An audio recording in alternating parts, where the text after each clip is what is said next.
মানব যোগ অধিকার, মানব অধিকারটা প্রতিষ্ঠা করবে। আর কারকের দিক থেকে অপাদান কারক, মানব হইতে অধিকার আদায় করা। পবিত্র কোরআন শরীফেও কিন্তু আছে যে আমাদের কর্ম করে খেতে হবে। সূরা নাজম 39 নম্বর আয়াতে আছে যে লাইসানুল ইনসানু ইল্লা মা সা, অর্থাৎ মানুষ শ্রম দিতে তো কিছুই লাভ করতে পারে না। তো আমরা কিন্তু শ্রম দিয়ে অনেক সুন্দর সুন্দর কাজ করতে পারি মানবাধিকার, যেমন এখানে কিছুটা পয়েন্ট আছে, সব বলবো না, সময় বাল্যবিবাহ, শিশু পাচার, তারপরে শ্রম। আর বেশি করে আমাদের কিন্তু মানবাধিকার প্রতিষ্ঠা হয়েছে হি মার্কেটের সামনে।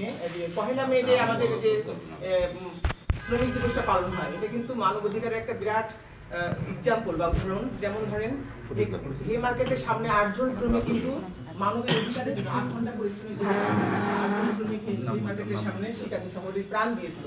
তখন থেকে পহেলা মেটা প্রতিষ্ঠিত হয়েছে। এরকম যদি আমরা অনেক ভালো ভালো ডেভেলপ কাজ করতে পারি, তাহলে আকারটা খুব সুন্দর করে কথা বলেছেন, সাইড বোর্ড আর থাকলেই হলো না। যেমন ভাই বলছে উনি কোনো পদবি চায় না, this is to I good or be not by. আমার বক্তব্যটা মন ছুঁয়ে গেছে, প্রাণ ছুঁয়ে গেছে। উনি বলছে যে কোনো পদবি চাই না, আমি কর্ম করে খেতে চাই। উনি ম্যাডাম বলেছেন যে আমরা শুধু কাজ থাকলেই হবে না, যেমন শিল্পী বলে গেছেন যে আমি সুন্দর সুন্দর কাজ করে যাবো।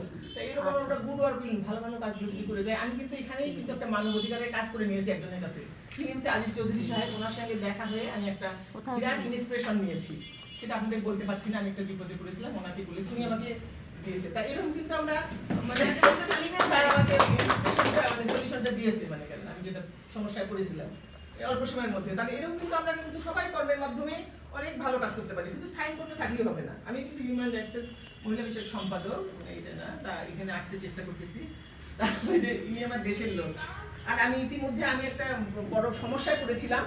আমি এখানে আসার উদ্দেশ্যটা আমি বলি একটু। আমি একটা বিপদে পড়েছিলাম, একটা চান্দা পার্টি মানবাধিকার লঙ্ঘন করে আমার বাসায় হামলা করেছিল এবং সেখানে অনেক কিছু মানে লুট করে নিয়ে গেছে। তখন আমি এখানে শহীদুল ভাই এবং এখানে যিনি আজকে উপস্থাপনা সঞ্চালনা করছেন ওনাদের হেল্প নিয়েছিলাম। ওনারা আমাকে এতভাবে সাহায্য করেছে, দেখলাম যে মানবাধিকার জিনিসটা কিন্তু আমরা নিজেরাই মধ্যে করতে পারি। আমাদের পুলিশে তাকে পায় নাই, কিন্তু উনি নিজেই ওই কাজটা ফোনের মাধ্যমে করে দিয়েছে। একটা বিরাট বাড়ি লুট থেকে আমাকে বাঁচাচ্ছে। সেটা কে ব্যক্তি?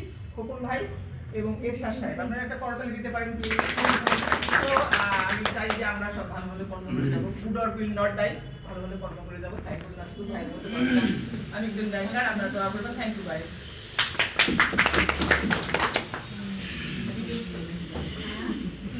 আজকে এই মুহূর্তে কথা বলবেন এই প্রতিষ্ঠানের সহ সাংগঠনিক সম্পাদক এরশাদ ভাই।